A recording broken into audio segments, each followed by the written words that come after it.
Hi, I want to talk to you today a little bit about some pre and post surveys. When I work with clients, we do something called a Strength Finders assessment. Now, I've been facilitating and a coach in Strength Finders with Gallup for, almost a decade now. When I work with all my clients, the very first assessment I have them take is the Strength Finders assessment. I like this assessment because it's built on the foundation of positive psychology. And I have a whole online course where we can dive deeper into this, that I can give you the science behind it. But I really want you to understand a little bit about this because when it's built on the foundation of positive psychology, what it does is it helps people understand what are their top strengths in the workplace. I would actually expand that beyond workplace and say who you are at work is who you are at home. So your top 10 strengths that you find in this assessment are really used as a guide, especially for me as a coach, to understand how can I coach this person or consult with this person or team and help them maximize their strengths instead of mitigating their weaknesses, which is another thing that I think is it's a problem in the personal development space, especially in leadership development. Oh, we tell me what's wrong and how we can shore up our weaknesses and how we can solve the problem. And I tell people, wouldn't it be a lot easier to just work with the strengths you already have and then hire to fill the strengths that you're missing?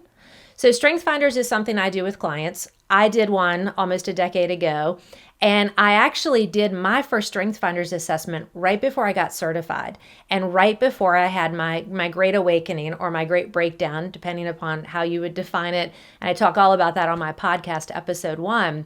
When I had this massive breakdown and went into the deepest parts of myself to ask myself, who am I? What is my purpose? And what can I do to serve something greater than myself? That's really how I created my coaching process that got turned into a book and into an online course. So Shut Up and Sit is my personal story and my science and how I got to where I am today. And what's interesting was, end of last year, I sat down and I thought, I've not taken another one of those Strength Finders assessments. It's been almost a decade. And Gallup would tell you don't take multiple in your life. And if you do want to take a second one, wait at least a decade. And when we're taught as facilitators, what they teach us is your top 10 strengths are your top 10. You can coach to maybe 11 or 12 on the bubble. But if you're coaching a client and they come in and they say, empathy is number 30 on my report because it ranks 1 through 34 strengths, they would say, don't even coach to it. It's not worth it. It's going to take too much time. It's not necessary. You're here to focus on top 5 and maybe 6 through 10 to really give them the foundation of understanding their strengths and maximizing their strengths in all that they do. So when I sat down at the end of last year, like I said, I thought maybe I should take this assessment again. I hadn't done a post-assessment, a decade almost of shutting up, of sitting, of going within, of looking at my thinking, feeling, behaving process, of leading and learning from some of the top thought leaders all over the world, but adding that piece of mindfulness, cultivating silence so I could create space between the thoughts, I could create gaps. All that I did, that I teach my clients to do, I wondered what would the results be? Has anything shifted for me? Now, I knew in my heart and mind some things felt a little bit different. And if you're a friend or a family member kind of watching from the outside, you might see me show up in different ways. But I knew I had stopped the anger, the aggression, the negative self-talk, the sabotaging beliefs and behaviors. I mean, massive things had happened in 10 years. So I took my results and I took the test again to get my results. And I was absolutely shocked. So I want to share this with you because it is something I do share some with clients, but I want you to understand where I was before Shut Up and Sit and where I am a decade later after I implemented and started living by the tools and the new beliefs and habits and behaviors that I now teach in this process. So here's my first report. It's real. It's right here. I want you to know it's legitimate. When I first took it, I had my first strength was command. My second was futuristic. My third was activator. My fourth was significance. My fifth was focus. Number 6 was achiever. 7 was communication. 8 was strategic. 9 was self-assurance. And 10 was woo. So again, without getting deep into the science, I'd say 7 out of my top 10 were very much influential. go wide, meet as many people as I could, very much of a rebel, talk to as many people, sell people on ideas. I mean, I made shit happen and I was all about doing. And command was, I walked in and I wanted to make sure what's going on, get clarity, look into the future, what's the path where we're headed, take action, and take people with me. And so again, if you had talked to anyone that knew me 10 years ago, they go, yep, that pretty much, that about sums up Yedda. And on the report at the bottom, if I look at 30 through 34, 30 was intellection, 31 was empathy, 32 was includer, 33 was input, and 34 was developer. Without needing to know all the definitions and their meanings, you should know all of those are relationship skills. They were at the bottom.